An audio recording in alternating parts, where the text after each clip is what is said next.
guys, it's me. I'm finally walking down my dog over here, down to the cliffside from my house, and I kind of want to do a little video about just some of this white sage that's been popping up, and talk a little bit about harvesting it, and just talk about some of the things my grandpa taught me on the reservation. So when you want to pick sage, you want to wait till it's a certain time of year. Right now it's about to be March. We got like a week left, so the rains are kind of going in and it's a little cooler, but you can see that some of the stuff is wilting back from the winter, and the sun is kind of starting to damage some of these sage plants. So I figured it'd be about time to go check on them and pick some. So what you want to do when you pick one is you first want to leave an offering, and you want to end up taking some tobacco and placing it on the ground or something next to the sage plant. And I ended up bringing some like eggshells, some leftover eggshell stuff, and I'm just gonna pour like whatever dust I have left over from the jar. I poured some out a little bit over here. After you pour out your offering, you wanna just kneel down and check the plant and make sure you don't pick any plants that have like too much growth going on.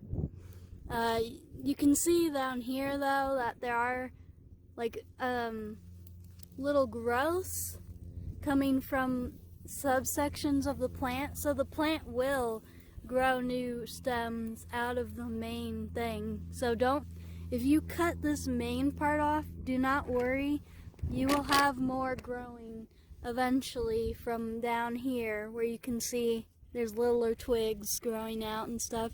But I wouldn't recommend taking these ones that are dying. I know some people would think, oh, I'm pruning the plant off.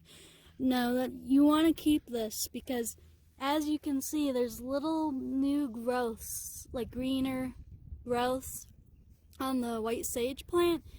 And you want to leave this on here so that we can always come back and have it be harvestable.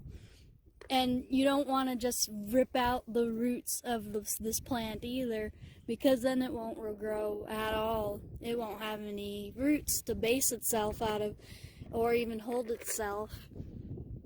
So what you want to end up doing is just taking your little wire cutters or your pliers or whatever you have to snip off a thinner branch.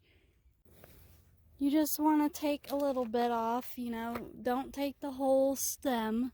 Let some grow. Also check the leaves and make sure they're not turning reddish and stuff, and you want to leave those alone. Make sure they don't have any buggies or, you know, any funky looking things on them, and just take just a little. Just take a little off the top. That way you can have other plants growing underneath.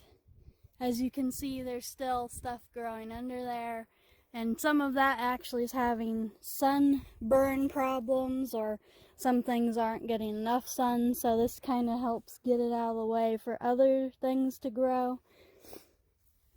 And what you want to do is, if you want to use it for individual leaves, just pick them off one by one, you know, and you can put them in a little jar.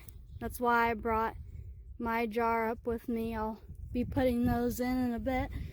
Or you can end up making a little mini sage bundle, where if you end up taking it with the palm of your hand and kind of squishing it together, you can make a little bundle. And if you get some thread or some like burn safe stuff, maybe hemp rope thread, and you can wrap it around your sage leaves and make your own little bundle for saging.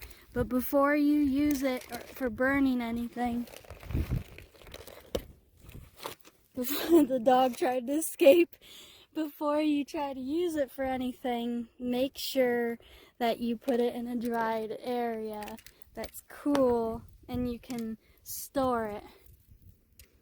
You want to make sure that it doesn't get any moisture while you're storing it so that it can dry out properly and be able to adhere to the thread that's wrapped around it. So anyways, I think that's all you guys need to know, besides just don't forget to leave an offering. Make sure you leave tobacco, eggshells, just something